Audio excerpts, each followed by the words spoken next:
I still remember the day I finished building our house. 3 years of my weekends, my sweat, my blood on those walls. Diana cried when we moved in, said it was everything she ever dreamed of. I held her in the doorway and thought, this is it. This is the peak of our love. What I did not know was that same house would become the place where I discovered the most painful truth of my life. But it would also become the weapon I used to fight back. Before I take you deeper into this story, let me know where you are watching from in the comments below. If you believe in karma and justice, hit that like button and subscribe to the channel. Now, let me take you back to where this all began to fall apart. For 9 years, I believed I had the perfect marriage. My name is Donovan, and at 34 years old, I thought I had figured out life. I was a construction engineer who had just been promoted to project lead at my company. Diana, my wife of 9 years, was 32 and climbing the ladder at a cosmetics company where she worked as a marketing director. Everyone said we were the couple that had it all together. We had plans, big plans. We talked about having children within the next year. We had the house, the careers, the future mapped out like a blueprint I would draw for one of my projects. That house meant everything to me. 4 bedrooms, 2.5 bathrooms, a wraparound porch that I built with my own 2 hands over the course of 3 years. Every single weekend for 36 months, I was out there hammering nails, laying floors, installing cabinets. Diana would bring me lemonade and watch me work, telling me how lucky she was. She traveled a lot for work conferences and client meetings across the country. I never questioned it. Why would I? This was the woman who stood beside me at the altar and promised forever. Trust was never something I thought I needed to worry about. The first sign came so quietly that I almost missed it. Diana started coming home later than usual. When I asked, she said there were important project meetings that ran long. I understood. Work gets demanding sometimes. But then I noticed her phone was always face down on the table. She had changed her password, something she had never done before in our entire marriage. Then, she started going to the gym in the evenings. In 9 years together, Diana had never once shown interest in evening workouts. She always preferred morning yoga. But I told myself she was just stressed, trying to blow off steam from work pressure. I wanted to believe the best in her. One night changed everything. Diana went to take a shower and left her phone on the kitchen counter. I was walking past when the screen lit up with a message. The name said Grant, and the preview showed enough words to shatter my world. Tonight was incredible. I cannot stop thinking about you. My hands went cold. My chest tightened like someone had wrapped a rope around it. I stood there frozen, staring at that screen until it went dark again. I wanted to grab the phone, scroll through every message, demand answers. But something stopped me. Some instinct told me I needed to know everything before I made a move. That night, I went to our bedroom and pretended to be asleep when Diana came out of the shower. She slid into bed beside me, smelling like lavender soap, and within minutes, she was breathing softly, in peaceful sleep. Meanwhile, I lay there with my eyes open in the darkness, my mind racing through every moment of our marriage. I remembered our wedding day, how beautiful she looked walking down the aisle. I remembered the day we closed on the land where I would build our home, how she jumped into my arms with excitement. I remembered every promise, every kiss, every time she told me I was the only one. And now, those memories felt like lies, wrapped in pretty paper. It felt like someone had stabbed a knife into my chest and was slowly twisting it. I wanted to wake her up, shake her, scream at her, and ask why. But I held back. I needed to understand the full picture before I revealed what I knew. The next morning, I kissed Diana goodbye like I did every day. I smiled and told her to have a good day at work. She smiled back, completely unaware that everything had changed. On the outside, I was the same Donovan. On the inside, I was already planning. I started paying attention to everything. Her schedule, her excuses, her phone calls, when she thought I was not listening. I did some research on this Grant person. He was the chief financial officer at Diana's company. 38 years old, divorced, and apparently known around the office as something of a player. The pieces started fitting together in the worst possible way. I dug deeper. Old text notifications she forgot to clear. Calendar entries that did not match what she told me. I discovered their affair had been going on for 6 months. 6 months of lies. 6 months of her coming home to me, sleeping beside me, telling me she loved me, while giving herself to another man. I made a decision. I would not confront her. Not yet. I would wait, watch, and prepare. I needed evidence. Not just for myself, but for what I knew was coming. I installed a location tracking application on Diana's car. The car I had bought her. The car that was still registered in my name. Technically, I was just keeping tabs on my own property. The first week of tracking confirmed my worst fears. Diana was not going to any gym. 3 times that week, her car drove to an apartment building in the Pearl District. I knew that neighborhood. Nice area, expensive condos. The kind of place a chief financial officer might live. One evening, I followed her. I parked my truck a block away and watched as my wife walked into that building. I sat there for 3 hours, my stomach churning, my mind creating images I desperately wanted to unsee. When she finally came out, her hair was messy and her clothes were slightly disheveled. She got in her car and called me. Her voice was light and cheerful. "Just finished at the gym, babe. Heading home now." "Do you want me to pick up dinner?" I told her. That sounded great, keeping my voice steady, even though my heart was breaking into 1,000 pieces. I watched her drive away, then sat in my truck for another 20 minutes, trying to remember how to breathe. Every day became a performance. I had to act like the loving, trusting husband, while my insides were rotting with betrayal. Diana still said, "I love you" every morning. She still kissed me when she came home. She still curled up against me in bed like nothing was wrong. Some nights, I could not take it.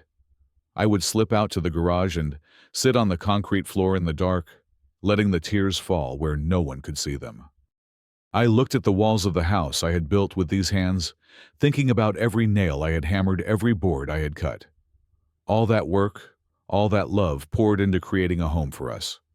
And she had thrown it all away for a man named Grant. I asked myself the questions every betrayed person asks. What did I do wrong? What did I miss? Was I not good enough? Was I too boring, too predictable, too focused on work? But deep down, I knew the truth. This was not about anything I lacked. This was about choices Diana made, choices that had nothing to do with who I was as a husband. I needed professional guidance, so I found a divorce lawyer named Marcus. I told him everything during our first meeting. He listened without judgment, then gave me advice that would shape my entire strategy. Marcus told me to document everything: dates, times, locations. Keep records of all financial transactions.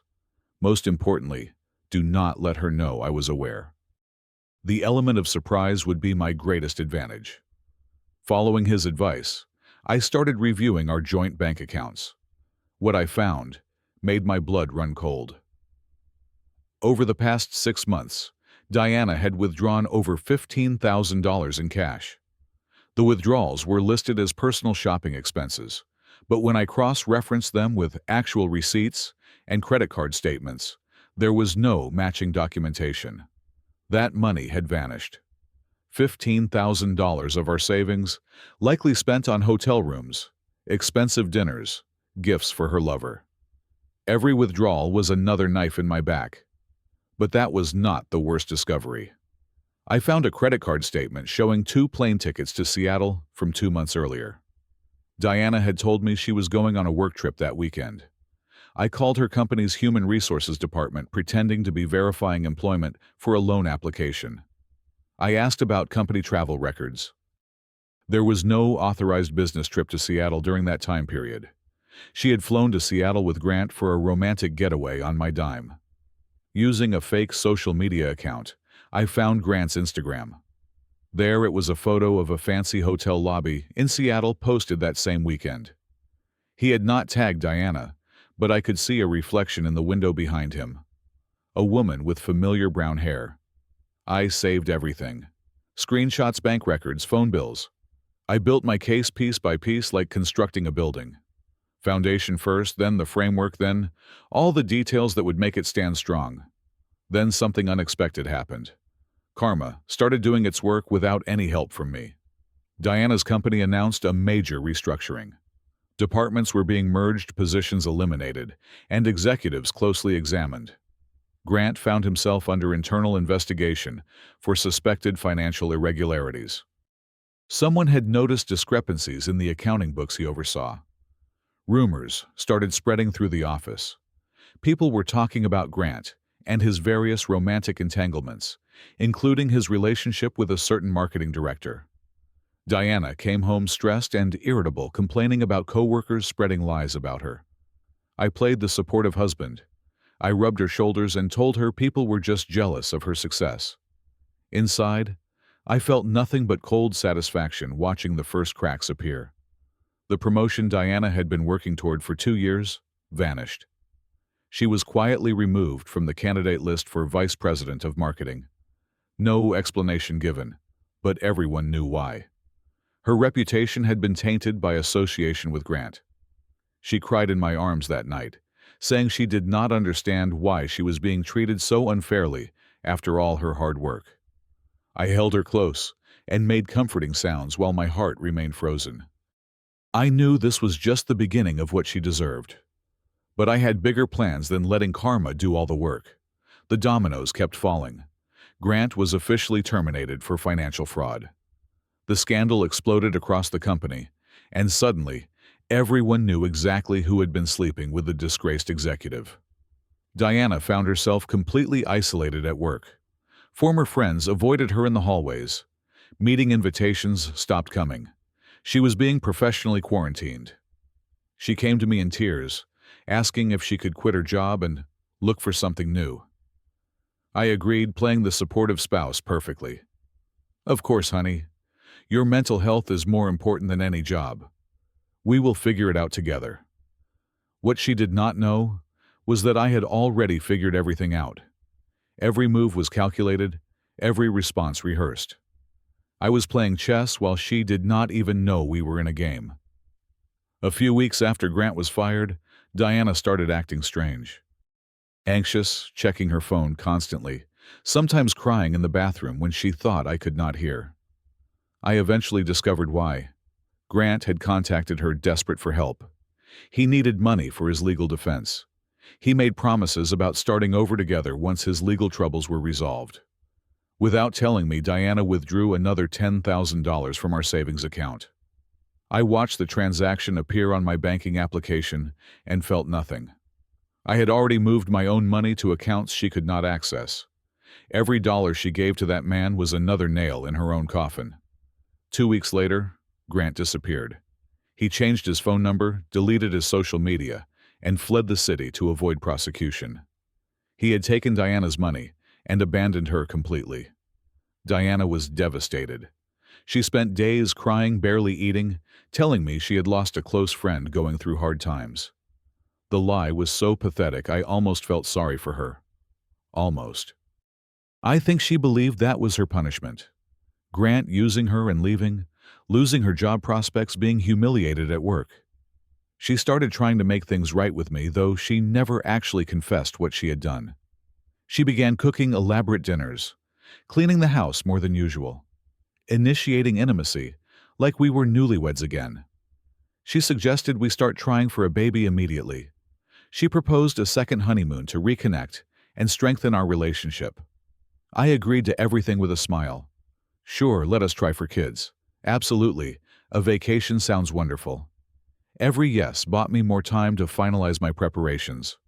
What Diana did not realize was that behind my agreeable facade, the machinery of her destruction was already in motion.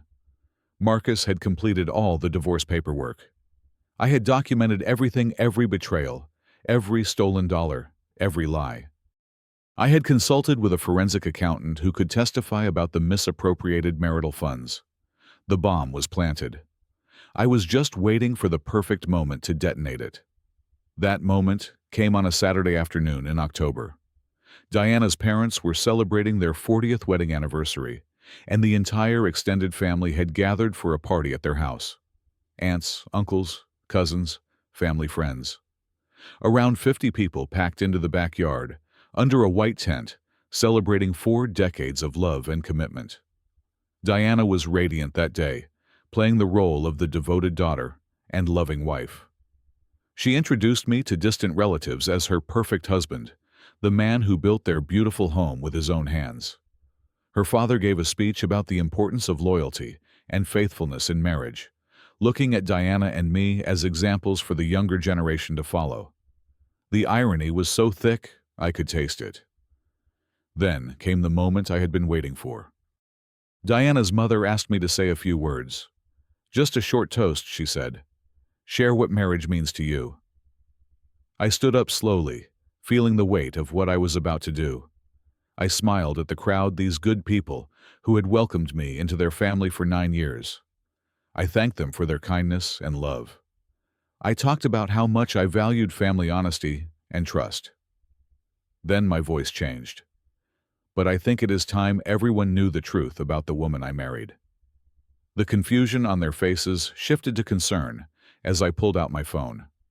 I had already set up the connection to the large television screen inside the house, visible through the sliding glass doors. With one tap, the screen came to life. The first image was a screenshot of text messages. Diana and Grant exchanging words that left nothing to the imagination. I cannot wait to feel you again. Last night was amazing. When can you get away from him? Gasps rippled through the crowd. Diana's face went white. The next slide showed her car's location history, documenting dozens of visits to Grant's apartment building. Then came the hotel receipt from Seattle, booked for 2 guests. Then, the bank statements highlighting withdrawal after withdrawal, totaling $25,000. The tent went completely silent. Diana's mother was crying. Her father stood frozen, his anniversary champagne trembling in his hand. Diana screamed at me to stop. Donovan, please. I can explain. I can make this right. We can fix this. I looked at her calmly. You had 6 months to make it right. You chose him. She fell to her knees sobbing, begging me to stop, to forgive her, to give her another chance. Part of me wanted to feel satisfaction, but mostly, I just felt tired. Tired of the lies, tired of pretending, tired of being married to someone who never really chose me. I reached into my jacket and pulled out a manila envelope. I walked over to Diana and held it out to her. I filed for divorce 3 weeks ago. These are your copies. Her hands shook as she took the envelope. Through her tears, she asked about the house, about our savings, about the future we had planned together. I spoke clearly, so everyone could hear. The house was built by my hands and is registered entirely in my name. It always has been. Both vehicles are in my name because I paid for them. The joint account you drained yourself, sending money to a man who abandoned you the moment he got what he needed. Whatever savings remain are legally mine because you used marital funds to finance your affair. I have documentation of every transaction. Diana stared at the papers in her hands, finally understanding. She was going to walk away with nothing. I turned to her parents, who looked like they had aged 10 years in 10 minutes. I am deeply sorry you had to learn about this today at your celebration, but I spent 9 years being completely honest with your daughter. She could not give me 6 months of the same respect. I set down my champagne glass, straightened my jacket, and walked out of that party. I did not look back. That was the last time I saw Diana as my wife. The drive home that evening was the longest of my life. When I walked into the house, I had built it felt different, emptier, colder. The rooms that once held dreams now just held silence. That first night alone, I sat in the living room, staring at our wedding photo on the mantel. I did not cry for Diana. I cried for the 9 years I had invested in a lie. I cried for the younger version of myself, who had believed so completely in forever. That man felt like a stranger now. My phone kept buzzing with messages from Diana. Apologies, explanations, promises to change, begging for another chance. I did not respond to any of them. I did not block her number either. I just let them pile up, each notification a reminder that I had made the right choice. Friends reached out asking if I was okay. I told everyone I was fine, even when I was anything but fine.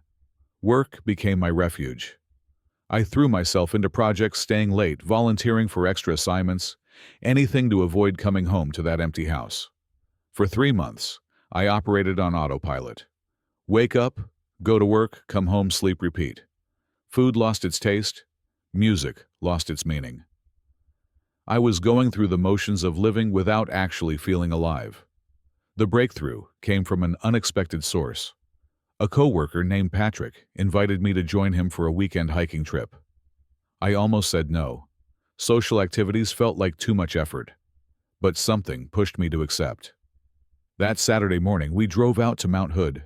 The air was crisp and clean, and with every step up the trail, I felt something loosening in my chest.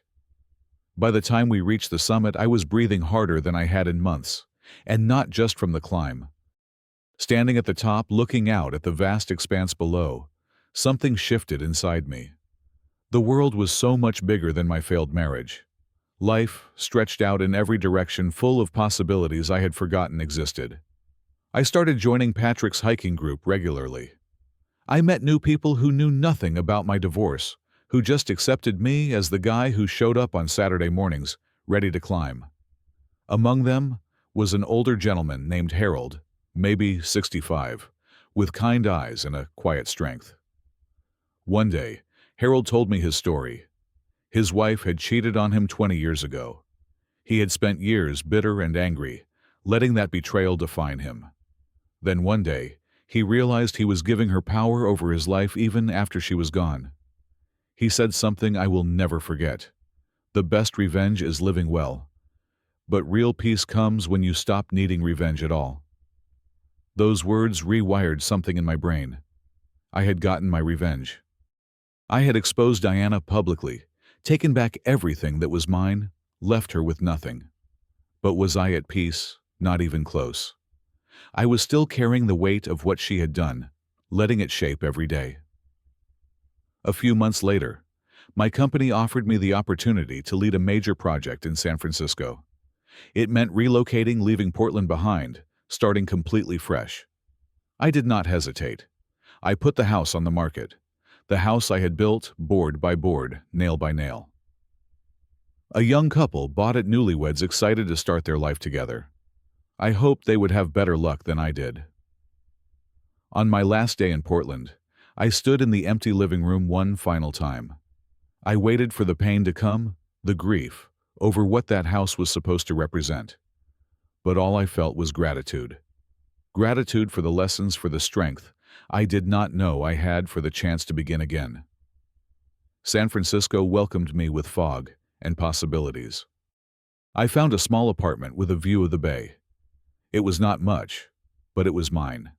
No shared history, no painful memories in the walls, no ghosts of broken promises.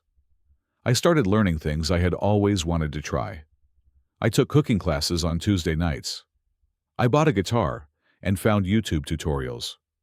I joined a running club and made friends who challenged me to sign up for my first half marathon.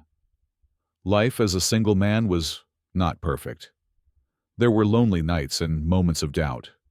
But for the first time in years, I was living for myself, making choices based on what I wanted, not what a relationship required.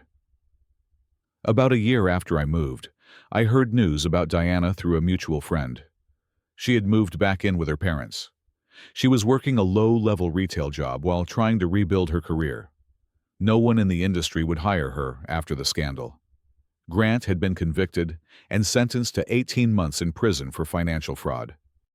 All that money Diana had given him was gone forever, along with any dreams she had of them building a life together.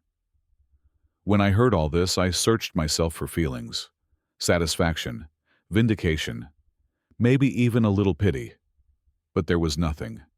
Just a calm acknowledgement that chapter was closed. Her story was no longer connected to mine. I used to think revenge would make me whole again. And honestly, in that moment at the party, watching everything fall apart around her, It did feel like justice. But real healing did not come from watching her fall. It came from rebuilding myself one day at a time, one new experience at a time. Some people will betray you. That is a painful truth about life that I wish I had learned differently. But you cannot control what others do.